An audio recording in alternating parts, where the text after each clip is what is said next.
नमस्कार दोस्तों, मैं हूं वंदना भारती और आप देख रहे हैं कमोडिटी इनसाइट्स। आज है दिन 27 अक्टूबर। इवनिंग एडिशन में आज स्पेशल बात होगी चांदी पे। और चांदी पे क्यों बात होगी? क्योंकि चांदी की जो रफ्तार है ये तेज़ होने वाली है।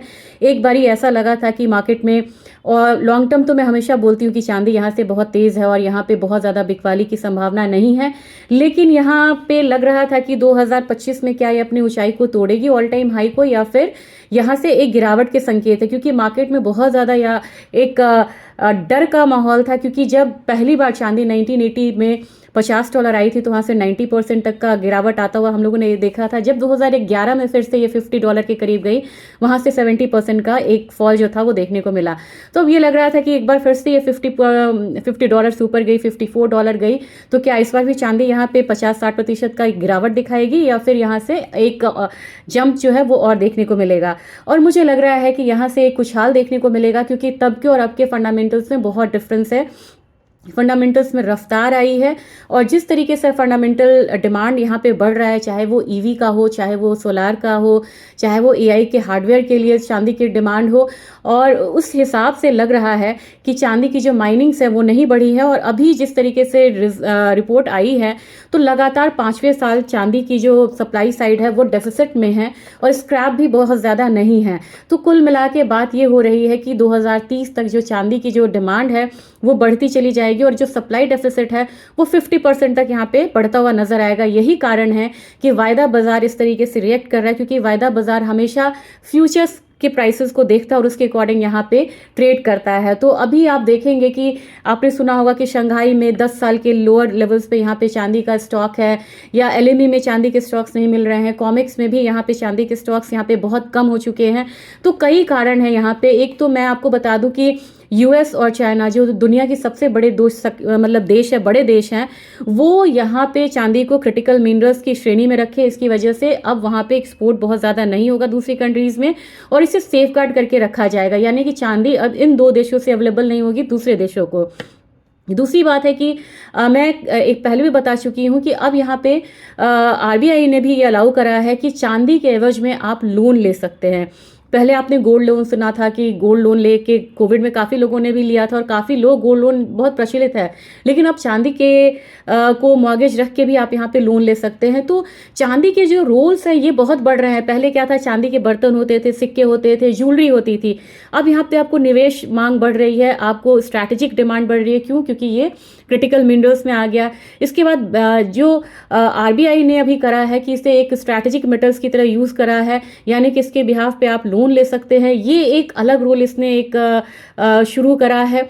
तो मेरे ख्याल से डिमांड इसकी बहुत ज़्यादा बढ़ रही है, और जबकि सप्लाई साइड यहाँ पे लिमिटेड है। अब आप कहेंगे सप्लाई साइड क्यों लिमिटेड है? सप्लाई साइड ये है कि चांदी की अपनी माइंस सिर्फ 30% है, बाकी जो भी होता है ये बाय प्रोडक्ट होता है। कॉपर के माइन से 5% चांदी निकल गया, बॉक्साइट के माइन से 10% चांदी निकल गई, तो ये बाय प्रोडक्ट है 70%, 30% ही इसके अपने माइंस है। ये तो हो गई सप्लाई साइड वाली बात। डिमांड मैंने आपको बता दिया। अब यहाँ पे चलते हैं कि प्राइस आउटलुक क्या हो सकता है। पिछले 5 सालों में अगर देखा जाए तो गोल्ड ने लगातार चांदी को आउट परफॉर्म किया, लेकिन 25 में चांदी की रिटर्न सोने से ज़्यादा थी। कितनी ज़्यादा थी? चांदी ने अभी तक 70% का रिटर्न दिया है, जबकि सोने ने लगभग 50% का रिटर्न यहाँ पे दिया है। तो क्या ये रिटर्न बढ़ेंगी? और जिस तरीके का माहौल है उसमें लग रहा है कि रिटर्न बढ़ेंगी। और अगर CAGR जो हम कहते हैं ना कि CAGR अगर रिटर्न कैलकुलेट करें गोल्ड का, तो लगभग ये 14% आता है 5 सालों में। चांदी में ये सिर्फ 8.75% है। तो अब डाउन इसने परफॉर्म करा था, अंडर परफॉर्म करा था गोल्ड को। अब बारी है चांदी के चलने की। तो आप बोलेंगे कि क्या लग रहा है नियर टर्म? ये तो कहानी हो गई। अब यहाँ पे प्राइस आउटलुक पे आते हैं। तो लगभग यहाँ पे मार्च 26 में सबसे ज़्यादा पोजीशंस बना है वायदा बाजार में। उसके अकॉर्डिंग अगर चांदी यहाँ पे मूव करती है तो मेरे ख्याल से आपको 60 से $62 तक का जो लेवल है वो मार्च 2026 तक देखने को मिलेगा। अब आप कहेंगे $60-62 तो डॉलर में है, हमें यहाँ पे क्या फ़र्क पड़ेगा? तो हमारे बाजार में ये करीब करीब 180-190 तक भी जा सकती है कमोडिटी, और इसकी चाल तेज़ आएगी। तो अगर इसमें आप बोलेंगे कि ये जो प्राइस है ये MCX प्राइस है, तो फिजिकल मार्केट में कैसे मिलेगा? तो फिजिकल मार्केट में आपको इसमें 3% की GST ऐड करनी होगी। यानी कि 1.5 लाख की चांदी अभी है तो 3% का जीएसटी यानी कि 4500 आपका जीएसटी हो गया। तो आपको कितने पे मिलेगा? 1,54,500 पे मिलेगा। तो मैं जो रेट्स बताती हूँ उसमें आपको 3% का जीएसटी ऐड करना होगा, क्योंकि ये एमसीएक्स के यहाँ पे रेट्स होते हैं। अब बात यहाँ पे है करेक्शन की, क्योंकि डर तो है और डर लगना भी चाहिए जब आप पोर्टफोलियो को मैनेज करते हैं। करेक्शन आएगा तो कितना करेक्शन आएगा? फिलहाल टेक्निकल एनालिसिस और इसके डिमांड सप्लाईज को देखते हुए, फंडामेंटल और टेक्निकल एनालिसिस जिसे हम टेक्नो फंडा कहते हैं, उसके हिसाब से हम लोग कह सकते हैं कि 1,50,000 इसका बहुत स्ट्रांग सपोर्ट है। उससे नीचे जाती है तो ये कमोडिटी संभल सकती है 1,45,40 में, जो कि 1,45,000 1,40,000 जिसकी संभावना भी फिलहाल कम लग रही है। लेकिन अपसाइड पोटेंशियल इसमें लगभग आपको, अगर 2026 के पहले फर्स्ट हाफ की बात करें, वो लग रहा है कि 1,80,000 से 1,90,000 तक भी इनफैक्ट हो सकता है। अगर 2 से 3 साल अगर आप रखते हैं तो मेरे ख्याल से इसके रिटर्न्स को भी कैलकुलेट करना इतना आसान भी नहीं होगा। लेकिन मल्टीफोल्ड रिटर्न्स यहाँ पे, मल्टीफोल्ड का मतलब है कि हायर परसेंटेज में आपको यहाँ पे रिटर्न देखने को मिल सकता है। तो अभी डिमांड और सप्लाई के अकॉर्डिंग चांदी जो है स्ट्रैटेजिक मेटल है, बड़ी क्रिटिकल कमोडिटी यहाँ पे हो चुकी है। और चांदी को आप ये नहीं कह सकते हैं कि ये सोना चलेगा तो ये कमोडिटी चलेगी। अब ये सोना से बढ़ के पैरेलल भी नहीं, अब ये सोना से बढ़ के यहाँ पे ट्रेड होने वाली कमोडिटी है। अगला 2-3 साल यहाँ पे यही कहानी कह रहा है चांदी का। तो मेरे ख्याल से डेरिवेटिव पे बहुत ज़्यादा यहाँ पे रिस्की होता है। एक दिन में 3,000-4,000 पॉइंट की मूव आती है, लेकिन सेफ साइड क्या है? आप ETF खरीदिए, आप फिजिकल बाइंग करिए चांदी की।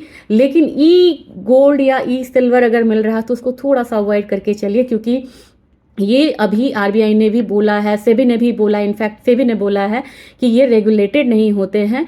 तो इलेक्ट्रॉनिक प्लेटफॉर्म पे ना खरीद के, मतलब अगर इलेक्ट्रॉनिक प्लेटफॉर्म पे खरीदना है तो आप ये सिल्वर 20 खरीदिए, सिल्वर ETF खरीदिए। और अगर आपको फिजिकल लेना है तो वो सबसे सेफ होता है, भले ही आप में उसको स्टोरेज चार्जेस देने ज़रूर पड़ते हैं, लेकिन वो सेफ है। तो ये चांदी का एक स्पेशल मैंने सोचा था कि प्राइस आउटलुक के साथ मैं आप लोगों के साथ शेयर करूंगी, क्योंकि सबसे ज़्यादा क्वेरी अभी किसी चीज़ पे आ रही है वो चांदी की आ रही है। तो चांदी अभी अपनी रफ्तार को और तेज़ करेगा। Thank you.